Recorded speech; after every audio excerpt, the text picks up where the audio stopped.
Ladies and gentlemen, welcome to Dev Diary. And fair warning, today's project may not be for everyone. So first, let's get the usual out of the way.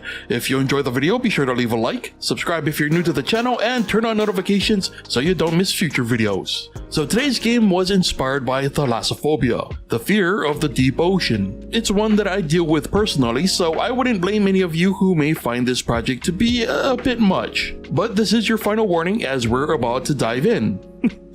Get it?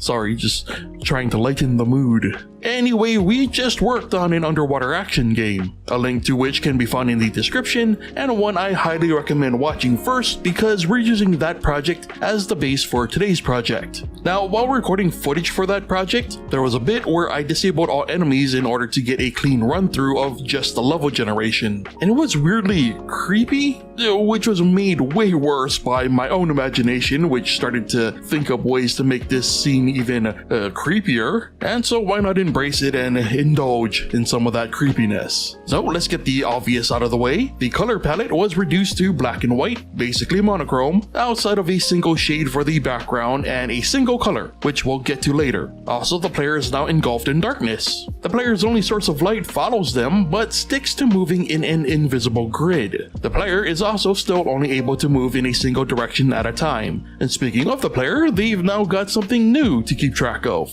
an oxygen meter. That's right, the player is constantly losing oxygen, and should the oxygen meter hit 0, they will begin losing health, and of course, hitting 0 HP means game over. Now, the player can replenish their oxygen by collecting air bubbles that are produced from these things. These air producers are literally just objects with a timer that will spawn an air bubble every few seconds or so. Nothing too crazy. But what was crazy was the spawning for these things. Since they were added after the fact, we basically have to scan each room's floor for an open space. Not only that, but an open space with an open space above it. So, you know, air can at least spawn in an accessible location. Weirdly, this would sometimes bug out and would cause the game to crash, because for some reason it could not detect an open space, even though every single possible design should have at least one open space that these things can spawn in. Pretty much the same exact problem that we had with the fish in the previous project. So after like a thousand tries, the game would just give up and not spawn an air producer in that room. However, luckily this is still very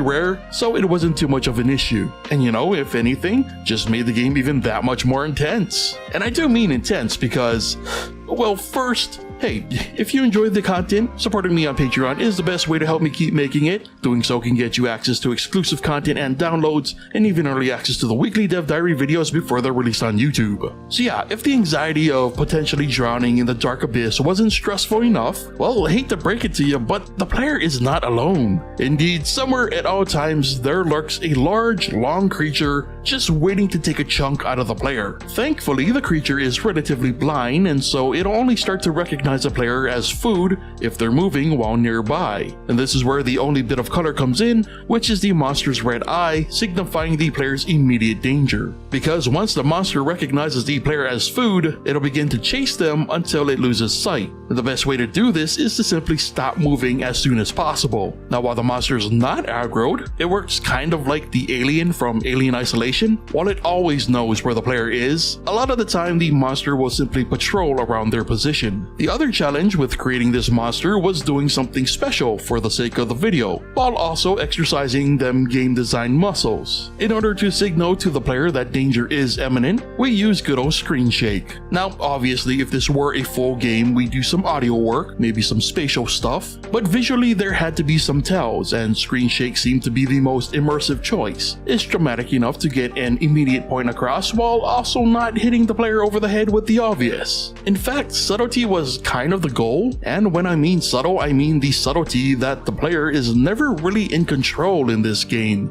From the lighting working on a grid-based movement system, to the constant need for oxygen and how it directly plays against the need to avoid the monster, it was all meant to play off of how I feel about the deep ocean. They're kind of like the same feelings that I get whenever I try to finish Subnautica, which I've been trying to do for years now and just can't. I'm sure not everyone shares these fears, which is fine, but for the limited time I had to work on today's project, I'm happy with the end results and what they mean as someone who annoyingly has to deal with thalassophobia. But what did you think? Do you think the choices were the right calls? If not, well, what would you have done differently? Especially if you have thalassophobia, like what addition would have you noping out of this immediately? As always, I'd love to hear your thoughts and ideas, so be sure to leave them in the comments. And with that brings us to the end of today's Dev Diary, so thank you so much for watching, and I'll see you next time.